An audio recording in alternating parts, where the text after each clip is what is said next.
Friends, ನಾನು ಇವಾಗ ಮಜ್ಜಿಗೆ ಹುಳಿ ಸಾಂಬಾರನ್ನ ಮಾಡ್ತಾ ಇದ್ದೀನಿ. ಯಾವ ರೀತಿ ಮಾಡೋದು ಅಂತ ನೋಡ್ಕೊಂಡು ಬರೋಣ ಅಲ್ಲ, ಬನ್ನಿ.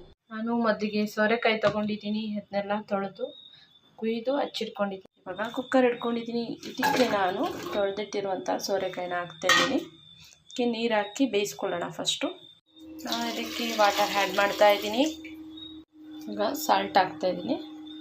ನೋಡ್ತಾ ಇರ್ಬೋದು, ನಾನು ನೆನೆಯಕ್ಕೆ ಹಾಕಿಟ್ಟಿದ್ದೀನಿ ಕಡಲೆಬೇಳೆ ಮತ್ತು ಅಕ್ಕಿ ಮತ್ತು ಜೀರಿಗೆ. ಇದನ್ನು ನೆನೆಯಕ್ಕೆ ಹಾಕಿಟ್ಟಿದ್ದೀನಿ.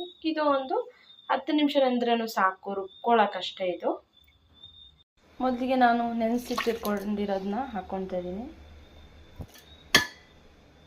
ನಂತರ ತೆಂಗಿನಕಾಯಿ ತುರಿನ ಹಾಕ್ತಾಯಿದ್ದೀನಿ. 1 ಹಿಡಿಯಷ್ಟು ಹಾಕ್ತಾಯಿದ್ದೀನಿ, ಅಷ್ಟೇ, ಜಾಸ್ತಿ ಆಗ್ತಾಯಿಲ್ಲ. ಎಷ್ಟು ಬೇಕಷ್ಟೇ ಮಾಡ್ಕೊಳ್ತಿರೋಂಥದ್ದು. ಕೊತ್ತಂಬರಿ ಸೊಪ್ಪನ್ನು ಕೂಡ ಹಾಕ್ತಾಯಿದ್ದೀನಿ. ಹಸಿಮೆಣಸಿನ್ಕಾಯಿ ಹಾಕ್ತಾಯಿದ್ದೀನಿ. ಇವಾಗ ಸ್ವಲ್ಪ ನೀರು ಆ್ಯಡ್ ಮಾಡಿ ರುಬ್ಕೊಳ್ಳಿ. ಇವಾಗ ಮಸಾಲ ರೆಡಿಯಾಗಿದೆ. ಇವಾಗ ಸೋರೆಕಾಯಿ ಬೆಂದಿದೆ, ನೀವು ನೋಡ್ತಾ ಇರ್ಬೋದು. ಇವಾಗ ರುಬ್ಬಿರುವ ಮಸಾಲನ ಇದಕ್ಕೆ ಹಾಕೋಣ. ಇವಾಗ ಇದನ್ನು ಚೆನ್ನಾಗಿ ಕುದಿಸಿ ಹಸಿ ವಾಸನೆ ಹೋಗೋವರೆಗೂ ಕುದಿಸ್ಬೇಕಾಗುತ್ತೆ ನೀವು. ಇವಾಗ ಕರ್ಡ್ನ ಆ್ಯಡ್ ಮಾಡೋಣ. ಇದ್ದೀನಿ ನಾನು 1/4 ಲೀಟರ್ಷ್ಟು ಮೊಸರನ್ನ ಆ್ಯಡ್ ಮಾಡ್ತಾ ಇದ್ದೀನಿ. ಇದನ್ನು 2 ಮಿನಿಟ್ಸಿಗೆಲ್ಲ ಆಫ್ ಮಾಡಿ. ಹಾಕಿದ ನಂತರ ತುಂಬ ಅದನ್ನು ಕುದಿಸ್ಬಾರ್ದು, ತುಂಬ ಕುದಿಸ್ಬಾರ್ದು. ಹಾಕಿದ ತಕ್ಷಣ 1 ನಿಮಿಷಕ್ಕೆ ಅಥವಾ 2 ನಿಮಿಷಕ್ಕೆ ಆಫ್ ಮಾಡಿಬಿಡಿ. ಜಾಸ್ತಿ ಕುದಿಯೋದು ಬೇಡ. ಅದು ಆಫ್ ಮಾಡ್ತಾ ಇದ್ದೀನಿ ನಾನು. ರೆಡಿಯಾಗಿದೆ. ಈಗ ಒಗ್ಗರಣೆ ಹಾಕ್ಕೊಳ್ಬೇಕು. ಆಯಿಲ್ ಹಾಕ್ತಾಯಿದ್ದೀನಿ. ಒಂದು 3 ಸ್ಪೂನಷ್ಟು ಆಯಿಲ್ ಹಾಕ್ಕೊಳ್ತಾ ಇದ್ದೀನಿ ಒಗ್ಗರಣೆಗೆ.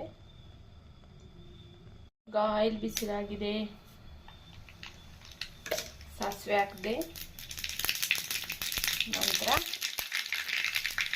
ಒಣಗಿದ ಮೆಣಸಿನಕಾಯಿ, ಕರಿಬೇವು ಮತ್ತು ಹಿಂಗು ಇಂಪಾರ್ಟೆಂಟು ಮಜ್ಜಿಗೆ ಹುಳಿಗೆ. ಗಮ್ ಅಂತ ಟೇಸ್ಟಿಯಾಗಿ ಬರುತ್ತೆ.